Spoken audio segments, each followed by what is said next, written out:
With a little preparation, you can easily earn up to 41 plus gold in an hour when doing IBS 5 plus DS. 26 gold for the daily run of just under 40 minutes, that's a pretty nice payout. Strike missions are short one-boss instances that people run at all hours. As long as it's a strike and you're doing it for the first time on a given day, you will be earning at least 12 gold an hour, with the fast farming community website reporting more than 10 times that for the best earners. In this video, I'll go over the most profitable and quick daily strike rotation, as well as 2 once-weekly rotations. The focus will be on the fundamentals and how to convert all the weird currencies you gain to gold in the most efficient way to make sure that you can earn loads of gold for the time invested. Personally, I find strike missions enjoyable as they are one of the types of content where player skill factors into an extent, but where mistakes can be made without immediate failure. Before we get into the specifics themselves, we'll have to look at 2 quick things. The first thing being the pros and cons of strike missions. Pros. On the pro side, strike missions are the most profitable short-term way in Guild Wars to earn gold per hour put in, outpacing even meta events and fractals of the mists. They're popular, which means there will almost always be a party ready to do them, and they're spread out across multiple expansions, so having either Path of Fire, End of Dragons, or Secrets of the Obscure will allow you access to some of the fractals. Cons.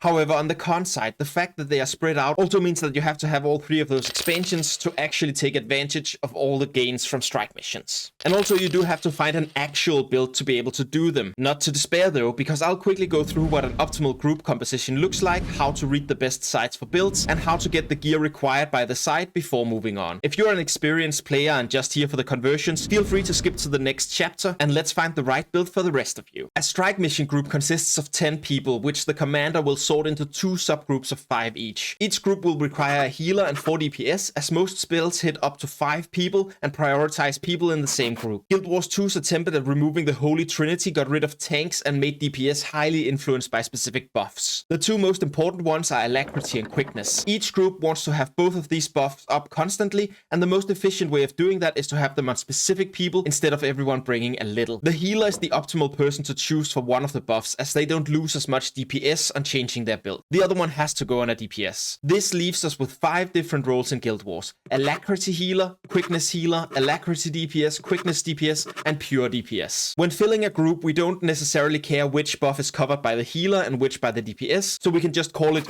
boon. Each group then consists of 1 boon heal, 1 boon DPS, and 3 DPS. Most classes can either fill boon DPS or boon heal, and groups will often be looking to fill those slots before letting in DPS, which gives you an advantage if you're willing to build boon. Now let's look at the websites. Snowcrows and Meta Battle are the 2 biggest sites. Snowcrows consist of up-to-date builds the renowned raiding guild of the same name are willing to take into their raids. It is also, in my opinion, slightly harder to read, but I still prefer it, so I will teach you the basics of reading it here. If you prefer Meta Battle, you'll be able to carry over most of the knowledge from this section. To start, open up snowcrows.com and find the button Builds. Click it and find your preferred class under the Raids category. Then pick a build from the Featured or Beginner category that sounds fun to you. Note that more orange dots mean a more complex build, and that quickness, alacrity, and healing is noted in a little bubble to the right if the build does it. Mesmer Chronomancers are unique in the way that they can switch one talent to go between giving alacrity and quickness. For this example, I will gear a healer alacrity mechanist, colloquially referred to as a ham. Entering the page, I can immediately see what gear I will need for the build. A mix of Harriers and Givers stats, with Runes of the Monk, Relic of Caracosa, and 2 of each Sigil of Transference and Paralyzation. The stat difference between Exotic and Ascended is so low that you will not need Ascended gear for strikes. So we can grab Exotic gear from the trading post to fill the slots, and afterwards I will make a note of ways to get the gear without buying it. You can simply write Harriers and set up the parameters to only show Exotic level 80 gear, but this is generally much more expensive than knowing what the named set is. Looking up Harriers on the Guild Wars 2 wiki and looking for exotic pieces here, I can sort this list by least expensive on the trading post and see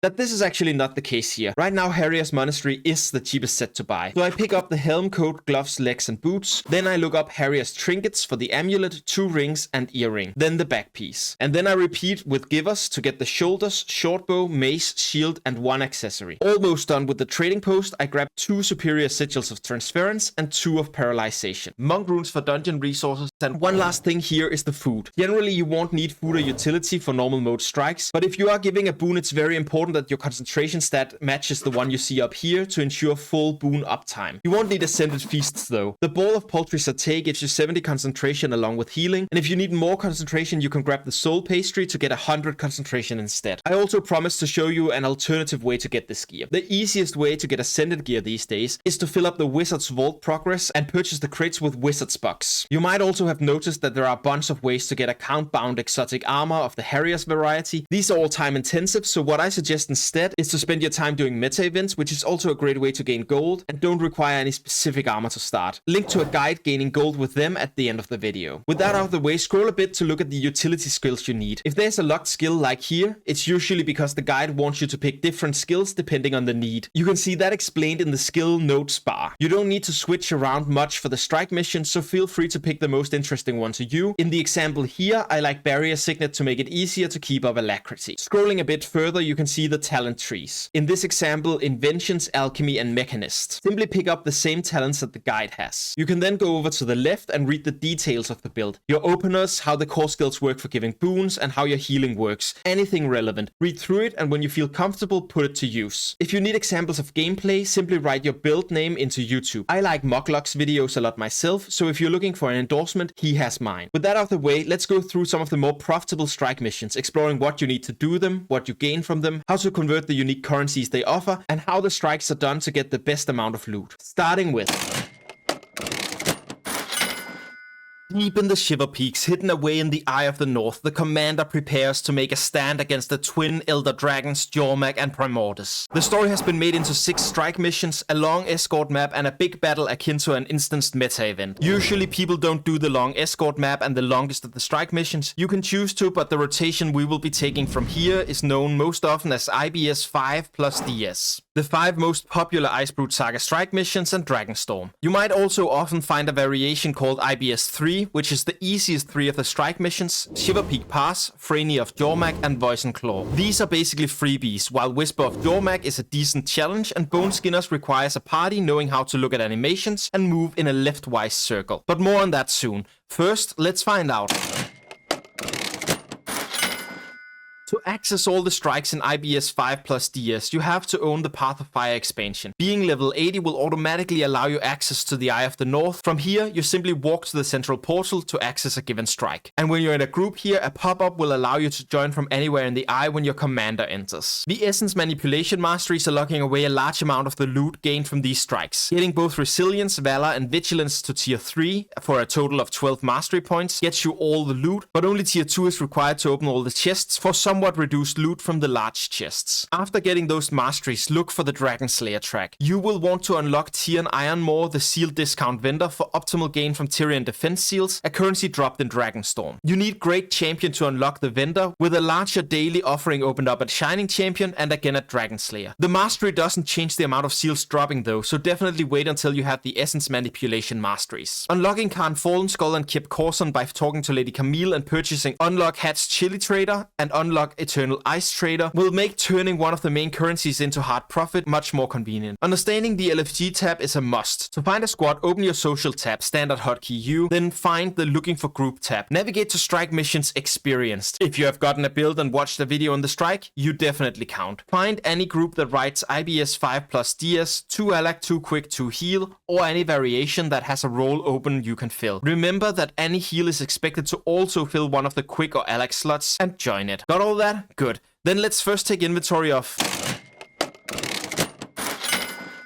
completing this daily strike rotation leaves you primarily with a bunch of Eternal Ice Shards, Blue Prophet Shards, and Tyrian Defense Seals, as well as a hefty chunk of unidentified equipment and materials. In my test runs, this comes out to about 26 gold, 21 silver for the 38 minutes from when I formed the squad till we were done, which would mean 41 gold, 39 silver per hour. However, this included a wipe on Bone Skinner and the time it took me to form the squad from the ground up. You will likely have less time spent waiting for the squad in most cases, though a Bone Skinner wipe will be expected to happen from time to time. And though the Bone Skinner wipe can be expected to happen sometimes, I've also calculated a gold per hour without these factors. If the run had taken 30 minutes, the gold per hour would have been 52 gold, 43 silver. This is up against the optimizers at fast farming that average this run's profit at 86 gold, 5 silver an hour. I believe there are a couple of reasons for the diversions between my calculation and theirs. First of all, the website is made to calculate each event separately and from start of fight till end of fight. This means no loading screens, no waiting for the last party member to arrive, and so on. And second on, I've lowballed multiple currency conversions to numbers that are much more achievable, especially the Eternal Ice Shard and Tyrian Defense Seals, where I've taken convenience over maximal profit. I'll get into more on which strike rotation I prefer in the reflection section at the end. For now, we need to talk So how do you get all that money from the free primary currencies and leftover loot? Loot is the easy one. Throw all those materials into your bank storage, as you might want to use them in the future and don't want to pay the 15% trading post fee for that. Then sell all of your unidentified gear packs and salvageable white loot. Quick note here is that it is worth identifying the rare gear and salvaging it if you need globs of ectoplasm, again to avoid the trading post fees. And lots of projects might want those globs, especially once you begin considering legendaries. Eternal Ice Shards are where our friends Khan Fallen Skull and Kip Corson comes into play. When purchased, these vendors will stand here at the back of the Eye of the North. Starting with the 5th tab on Kip, we can convert Karma and Eternal Ice Shards into Living World Season 4 map currencies. I always pick Mistborn modes, but the fast farming community websites claims that inscribed shards and branded masters are the ones with the highest profit margins, so why not those? Well, they have a higher profit margin when you spend them to craft specific gear to slow sell on the trading post, which I estimate won't be able to keep up with your gain of Eternal Ice Shards. For this, I look at what gives the most average volatile magic, which is a tie for all currencies except Kralgatite ore, which gives significantly less. So I stick with Mistborn modes, even though that halves the value per Eternal Ice Shard. Eating these immediately for volatile magic, we move over to Khan. In his second tab, we find trophy shipment crates for 250 volatile magic and 1 gold. These drop trophies worth on average 2 gold and 8 silver, which means that 250 volatile magic is worth just about 1 gold, 8 silver. For pure gold gain, blue profit shards can be used at the Vigil Emissary to purchase the same currencies, which can then be transformed just like described above. If you have End of Dragons and the Arborstone Restoration Mastery track filled, there's also a weekly purchase from this vendor in Arborstone that's even more profitable for the first 10 shards earned that week. However, if you're watching this guide because you're new and haven't gotten full Ascended gear yet, Crystallographer Smoxy can hook you up, though you will have to do a Mystic Toilet stat transfer on it. Fellow YouTuber JRox26 made a great guide for it, which I will link down below. Lastly, on profits, the first 3 times you complete the daily strike each week, you will get a blue profit crystal. These are used to open this chest. A combination of how many, up to 3 crystals you use, and how many different strikes you have completed will determine your loot. IBS 5 plus DS only gives you 3 of the 5 floating orbs, but Cold War is only almost worth it, and Forging Fire definitely isn't unless you specifically enjoy it. If you plan on only doing 1 rotation this week, purchasing the remaining 2 blue profit crystals from Smoxy is also worth slightly more than spending the shards on map currencies. That just leaves us with Tyrian Defense Seals. You gain a bunch of these from Dragonstorm, and they are traded to Tier and Iron More here for supply boxes. Most of the discounted boxes are worth more than the most valuable non-discounted box, so you can freely purchase from here, or if you choose, check up on this page on fast farming to optimize your gains. In this video, I have zoomed the lowest profit discounted box, which is slightly more profitable than the highest profit full price box. I think it feels better to follow a guide and then make more money than promised than the other way around. However, you could also spend the sigils at Tactician Erlandson on the Olmacan supply box if you really need the money. But I would simply wait until I had the masteries to get that extra bit of cash from Tyrian. You will likely also pick up Spirit Shards, though they are a bit more complicated to convert. I do have a full video on that though, which I will link at the end and in the description. For now, let's focus on...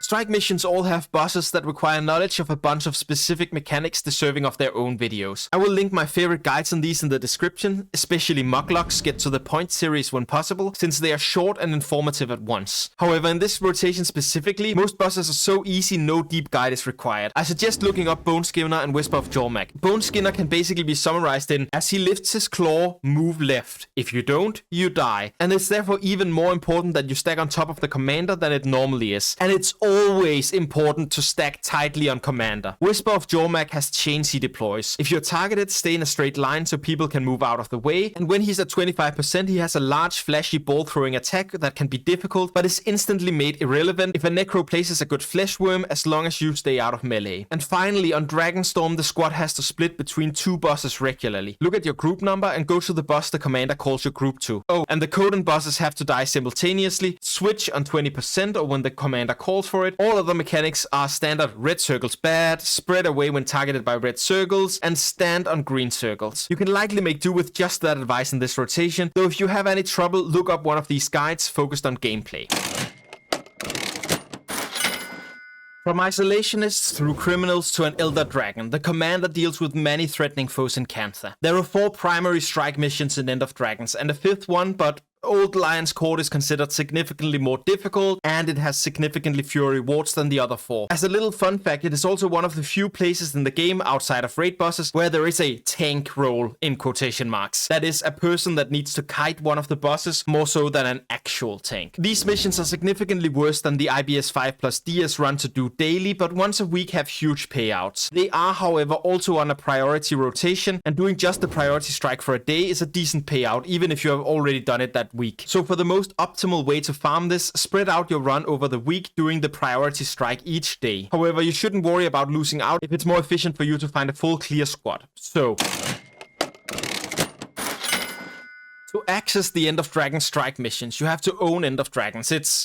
It's kind of obvious when I laid out like that. However, if you want to start them yourselves, you have to have the story completed as well, but you're able to join a commander's instance as long as you have EOD unlocked. Just make sure to get to Arborstone, as the request only pops out if you're in the same map as the commander. This can, for example, be done via teleport to friend. The Arborstone Restoration Capstone Mastery unlocks one of the more profitable ways to spend Blue Prophet shards and other materials via weekly purchase. I highly recommend unlocking that. Like with the Icebrood Saga rotation, understanding the LFG tab is a must. To find a squad, open your social tab, standard hotkey U, then find the looking for group tab. Navigate to strike missions experienced. If you have gotten a build and watched a video on this strike, you definitely count. Find any group that writes daily EOD or the subcategories XJJ, AH, KO, or HT, or any variation of these that has a role open you can fill, and join it. Remember that any heal is expected to also fill one of the quick or Alex slots. A little simpler than the previous list, so let's look at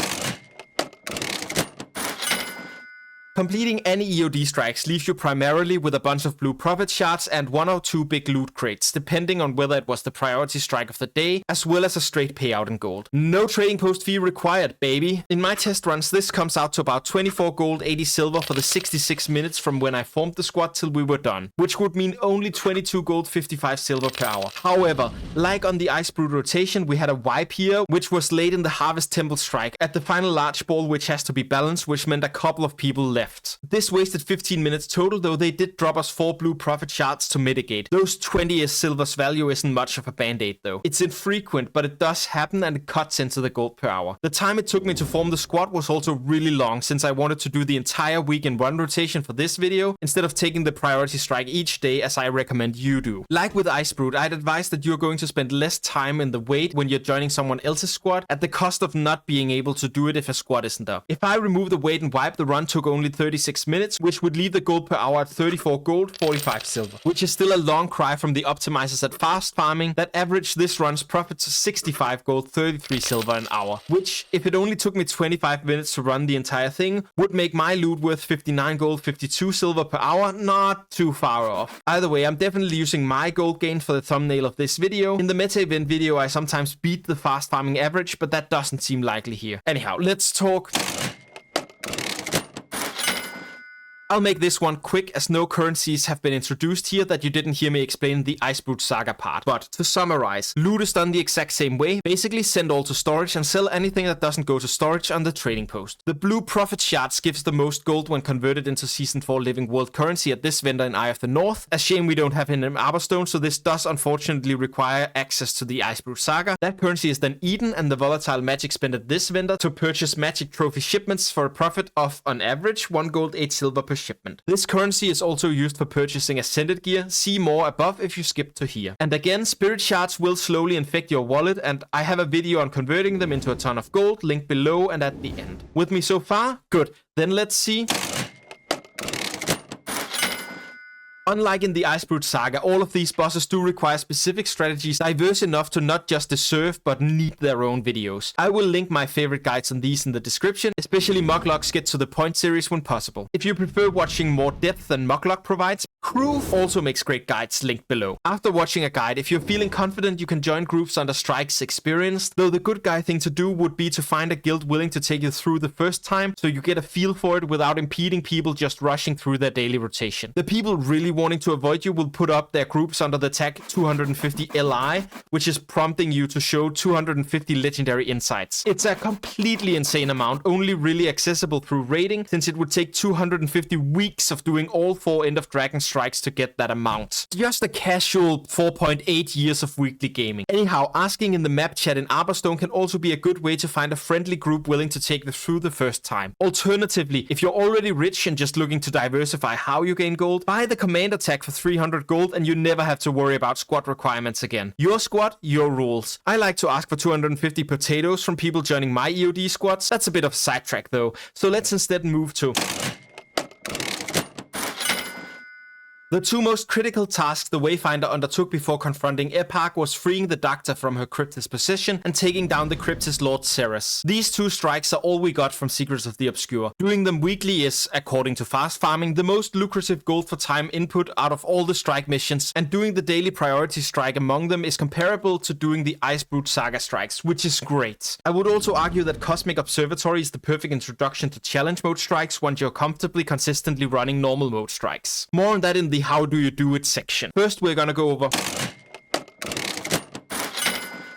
to access the Secrets of the Obscure strike missions. You have to own the Secrets of the Obscure.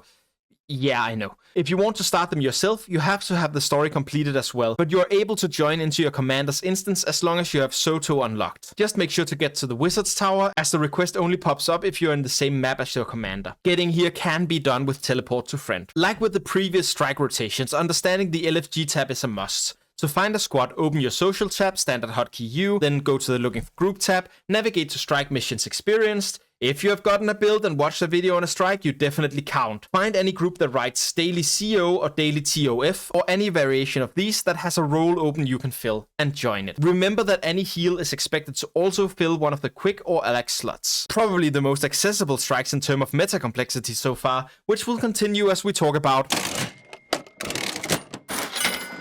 Completing either Soto strike leaves you primarily with a bunch of green profit shards and 1 or 2 big loot crates depending on whether it was the priority strike of the day, as well as a large payout in gold. In my test runs, this comes out to about 14 gold, 42 silver for the 18 minutes of the run, from when I formed the squad till we were done. This translates to 48 gold, 6 silver per hour. Fast Farming gets 122 gold, 23 silver per hour on average, taking 10 minutes for the same run, which isn't half the time and so makes kind of sense.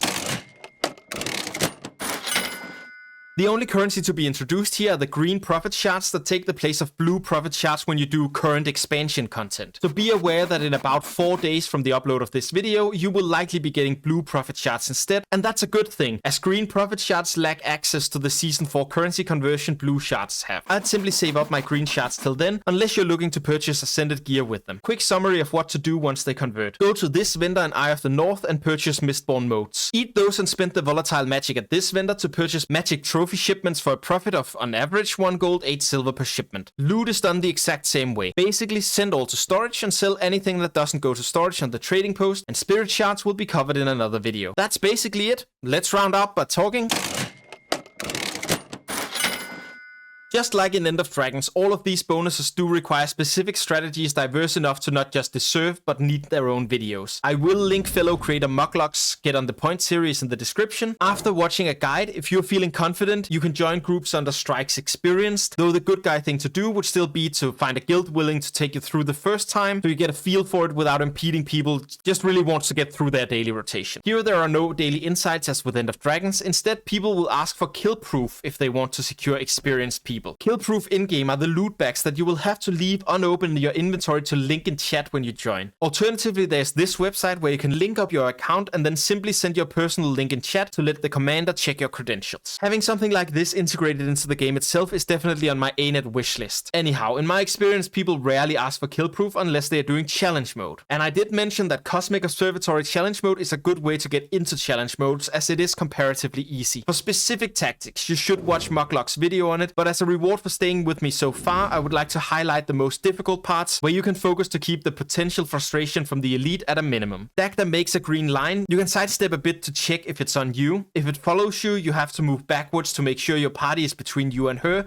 otherwise you die. These pools are deadly as they give you stacks of possession on top of dealing big damage. At 10 stacks you get possessed. The second you see one of these spawning, ignore the boss for a couple of seconds to check if you are the one being targeted by her ability. If you are, move away from the group entirely. Once the pools stop spawning under you, they will begin chasing you for a while. Lead them far away from the group, and when they stop, get back in as fast as possible. Every 25% health, Dagda goes into a phase where she makes the middle inhospitable and spawns mobs. Two things happens at once here. First, to kill the mobs efficiently, you all have to stack right on top of the commander. The tighter the better. This makes the mobs stack up for all of your delicious AoE damage. Second, one of you will be targeted by the pools I just described above. Be very aware. Check if it's you by moving away. If it is, run a lap around the boss and rejoin the party and finishing off the mobs. This fight can be lost on having low DPS. A good way to see if you're on track, check the timer every time you kill the mobs in the mob phase. Since she does this every quarter starting at 75%, it means that if you have 7.5 minutes left after killing the mobs the first time, 5 minutes after killing the second, and 2.5 after the third, you will be outputting enough DPS. She doesn't have a phase at 0%, she just dies. Be very aware of her break bar. Once that appears, throw every crowd control you have at her. If that doesn't get broken, you wipe. It's not difficult if everyone does a bit or some people do a lot, but it's a big annoyance when it fails. Those are the most important ones. The rest, such as getting hit by these balls reduces your damage, so avoid that. Or don't stand in this red field. Or someone needs to pick up these and chuck them at her when she's shielded. And spread out when you're targeted by a big circle. Are either rather basic mechanics or require just a few squad members to understand them. Either way, they're better explained by people better than me at the strikes themselves.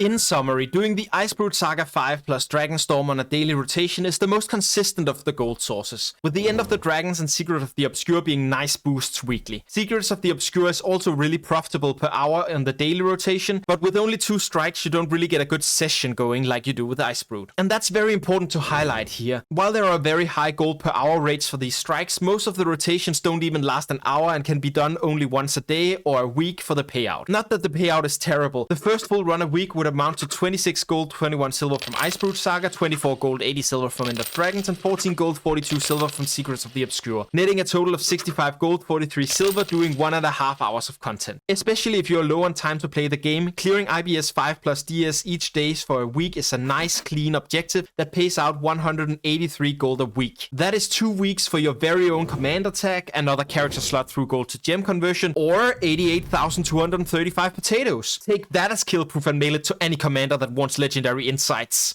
Anyways, I'll just let that play while I tell you that I'm open to questions, corrections, and feedback in the comments. To earn gold for your gear, I can also recommend this video on meta events, as they require nothing really of the player and are among the most profitable non-strike activities in the game. And as promised, here is the video on Spirit Shard conversion, which earns a ridiculous amount of gold over the longer term. I'll see you around. For now, I have to figure out what to do with 88,235 potatoes.